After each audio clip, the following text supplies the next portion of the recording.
You ever caught yourself looking in a mirror after having a baby and thinking something feels different, even though you can't quite explain what it is? You still recognize yourself. Your life might even look the way you imagine it would. Yet, somewhere in the middle of the feedings, the routines, and the constant attention your baby needs, there's this quiet feeling that something inside you has shifted. Not in a dramatic way, more like a subtle question that keeps showing up in the background. Who am I? For a lot of parents, especially during the first year, that thought might feel confusing. You love your baby deeply. You may have wanted this chapter of your life for a long time. So when you notice that sense of disorientation or loss of identity, it can feel hard to talk about. If we haven't met, I'm Edie, a psychiatric mental health nurse practitioner, and this is a conversation I have quite often with new parents who are trying to make sense of the emotional changes that comes with becoming a parent. Having a baby doesn't just add responsibilities to your life, it reorganizes it. Your schedule changes, your sleep changes, your priorities shifts, and your attention is suddenly centered around keeping another human safe and cared for. The roles you held before, whether that was professionally, social, or personal, don't necessarily disappear, but they often move into the background.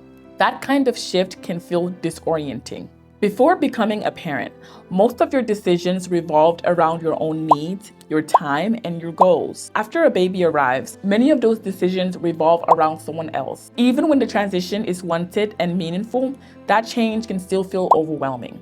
Your routines may disappear, your body may not feel familiar, your career or daily structures may look different than it did before. And somewhere in the middle of adapting to all of that, it's natural to start wondering where the version of you that existed before this chapter went. Part of what makes this adjustment so intense is that it's not only emotional, it's biological. After childbirth, hormone levels shift rapidly. Estrogen and progesterone drop. Sleep becomes fragmented, and your brain becomes much more alert to potential threats or changes in your environment because you are now responsible for protecting your baby. That heightened awareness can sometimes feel like anxiety. At the same time, many of the routines that once helped regulate your mood or give you a sense of stability may suddenly be harder to access. Things like exercising, quiet times, long conversations, or simply having uninterrupted moments to yourself. When those grounding pieces of your life becomes less available, it can start to feel like parts of your identity disappears along with them. But what is actually happening is that your brain and your life are adjusting to a completely new role. One of the reasons this experience stays quiet for so many parents is guilt. When someone notices that they miss part of their old life, the immediate reaction is often to question whether they're being ungrateful. You might think, I wanted this. Other people would love to be in my position. Why am I struggling with it? So instead of saying those thoughts out loud, many parents push them aside or try to minimize them. But missing aspects of your independence or your previous routines does not mean you love your baby any less. Those emotions don't cancel each other out. It's possible to feel deep love for your child while grieving the part of your life that changed. Both experiences can exist at the same time. For many parents, these feelings gradually settle, so they adjust to their new rhythm. But there are times when what someone is experiencing goes beyond a normal adjustment period. Persistent sadness, intense anxiety, feeling of hopelessness, or a sense of disconnection from your baby can sometimes be signs of postpartum depression or postpartum anxiety. These are medical conditions. They are not a reflection of someone's character or strength. If you notice that most days feel overwhelming, if sleep feels impossible even when your baby is resting, or if your thoughts feel intrusive or frightening, that's a sign that support could be helpful.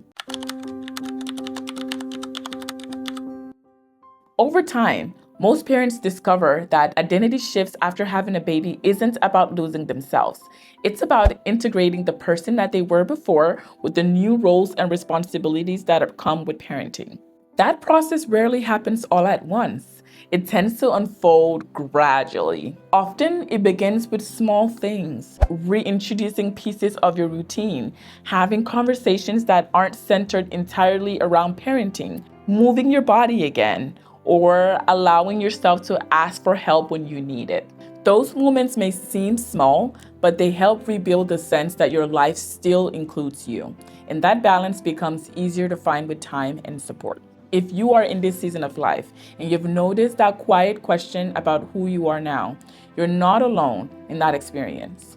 Becoming a parent changes many parts of our lives at once, and adjusting to that change takes time. Feeling disoriented doesn't mean you disappeared. It means you're navigating one of the most significant transitions a person can go through. And if that transition feels heavier than you expect, reaching out for support can be one of the most helpful things you can do for both yourself and your family.